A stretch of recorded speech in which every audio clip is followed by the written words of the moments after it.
நம்மளோட எம்பிஸை வந்து பேசுனது வந்து ரொம்ப பெரிய ஒரு எதிர்வினை ஆற்றி இருக்கு. என்ன பேசிருக்காங்க சொல்லுங்க. அவர் வந்து திமுக எம்பிகள்லாம் நாகரிகமற்றவர்கள் சொல்லியிருக்காரு தர்மேந்திர பிரதான். சரி, அது சரியா தவறான்னு நினைக்கிறேன். நீங்க நாகரிகமற்றவர்கள் சொன்னவன தமிழ் மக்களை நாகரிகமற்றவர்கள்னு சொல்லிட்டாருன்றீங்க. இதே திராவிட முன்னேற்ற கழக பாராளுமன்ற உறுப்பினர் நாகரிகமானவர்கள்னு சொன்னா அந்த புகழை நீங்க வாங்கிடுவீங்க. பழிய போட்டா தமிழனுக்கு தள்ளி விட்டுருது தானே. அது வந்து அது அப்படி அந்த வார்த்தை அநாகரிகமானது சொல்லியிருக்க வேண்டியதில்லை. அது தேவையில்லை. அது கருத்தாக தான் எதிர்கொள்ளணுமே ஒழிய இப்படி அநாகரிகமான வார்த்தையை பயன்படுத்தியிருக்க வேண்டியதில்லை. ரெண்டாவது, இந்த விவாதங்களே நீங்கள் பாருங்களேன், ஒரு பட்டிமன்றம் போல் நடக்குது, பாராளுமன்றம் போல் இல்லை. ஒரு கருத்து, அந்த கருத்தை வச்சுட்டு நீங்கள் இப்படி பேசுங்க, நாங்கள் அப்படி பேசுங்கன்னா அப்புறம் வெளியில் வந்து குடிக்கிறது, அப்புறம் வெளியில் வந்து பேசிக்கிறது. இது ஒன்றும் ஆக்கப்பூர்வமாக இருக்கிற மாதிரி இல்லை. அது புதிய கல்விக் கொள்கையை ஏற்குதா எதிர்க்குதா தமிழ்நாடு அரசு? திராவிட முன்னேற்ற கழகத்தினுடைய அரசு, அது கட்சி, அந்த கொள்கையை, புதிய கல்விக் கொள்கையை ஏற்குதா எதிர்க்குதா? எதிர்க்குதுன்னா இல்லந்தேடி கல்வி எதில் இருந்தது? அதான கேள்வி. பல இடங்கள்ல வந்து இந்திய கட்டாயமாக்கி எல்லாம் கொண்டு வந்துட்டீங்க. ஜவஹர் நேசன் நம்ம ஐயா வந்து கல்வி திட்ட வகுக்கிற குழுவில் இருந்து வெளியேறினது காரணமே இந்த ஆட்சி வந்து அப்படியே புதிய கல்விக் கொள்கையை ஏற்குது, இதில் நாம் ஒன்றும் செய்கிறதுக்கு இல்லைன்னு சொல்லி தான் அவர் வெளியேறினார். அவரே வந்து பேட்டிகளில் கொடுத்தது இருக்குது. அப்படி இருக்கும்போது அப்புறம் புதிய கல்விக் கொள்கையை வந்து நீங்கள் இப்போ பிரைம் மினிஸ்டர் இந்த பிஎம் ஸ்ரீ திட்டத்தை வந்து நீங்கள் ஏற்று கையெழுத்திட்டீங்களேன்னு கேட்குறாரு அவர். அதை மறுக்க மாட்டேங்கிறீங்களே. நாங்கள் எப்போ கையெழுத்திட்டோம், நாங்கள் எப்போ ஒப்புதல் அளித்தோம்னு சொல்ல மாட்டேங்கிறீங்க. அப்போ இந்த விவாதமே, இந்த தர்க்கமே வந்து சும்மா வேடிக்கையானதாக இருக்குது. அதனால இந்த வாணிப கழகத்தில் ஊழல் நடந்திருக்கு, அது மறைக்க தான் இந்த மாதிரி திமுக மறைமாற்றுறதுக்கான இந்த மாதிரியான ஒரு இடத்துல தானே தம்பி, அண்ணனை பாடுறா கேட்டு அங்கிட்டு திரும்பிட்டேன். ஒரு இடத்துல தானே டாஸ்மார்க்ல நம்ம என்ன கேட்கிறோம், வருமான வரித்துறையோ அமலாக்கத்துறையோ வந்து சோதிக்கும் போது சோதிக்கிறாங்க. ஆனா சோதனையில இவ்வளவு நாங்க எடுத்தோம், இவ்வளவு ஆவணங்கள் இருக்குது, இவ்வளவு பணமா எடுத்திருக்கிறோம், இவ்வளவு இது எடுத்திருக்கிறோம்னு மக்கள் காசுல நீங்க சம்பளம் வாங்குறீங்க, மக்கள் பணத்துல நீங்க மக்களுக்கு முன்னாடி சொல்லணும்.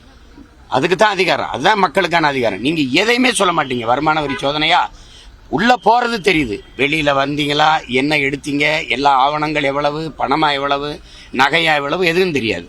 அதே மாதிரி இப்ப இந்த அமலாக்கத்துறை இந்த இதுல இந்த மதுக்கடை டாஸ்மார்க்ல எவ்வளவு, சும்மா நீங்க ஊடகவியலாளர்கள் சொல்றதை வச்சு 1 லட்சம் கோடி இருக்குமான்னு 3 ஆண்டுகளை 1 லட்சம் கோடி அடிச்சா இப்ப என்ன ஆகும்னு யோசிச்சு பாரு.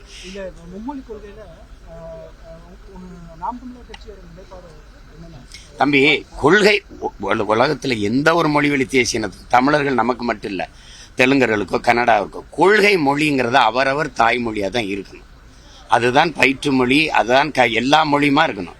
பயன்பாட்டு மொழியாக நமக்கு பல முறை சொல்லிட்டோம். நமக்கு பயன்பாட்டு மொழியா நம்ம வெள்ளைக்கார ஆண்டதுனால நம்ம ஆங்கிலத்தை தொடர்பு மொழியா வச்சுக்கிட்டோம். அதுதான் வேணுமென்னால் உலகத்தின் எம்மொழியும் கற்கலாம், தேவை கருதி விரும்பினால் கற்கலாம். அது சமஸ்கிருதமா இருக்கலாம், இந்தியா இருக்கலாம், உருதா இருக்கலாம், தெலுங்கா இருக்கலாம், மலையாளம் இருக்கலாம், போஜ்பூரி, பீகாரி, குஜராத்தி, எதா வேணாலும் இருக்கலாம். ஆனால் கட்டாயமா இதை படிச்சாகணும். இது தேசிய மொழி, இது நேஷனல் லாங்குவேஜ். அதை ஏற்க முடியாது. நீ நேஷனல்னா ஏன் நேஷனல் என்னாச்சு, உன் மொழி தேசிய மொழினா இப்ப ஏன் மொழி என்னாச்சுன்னு வருதுல்ல.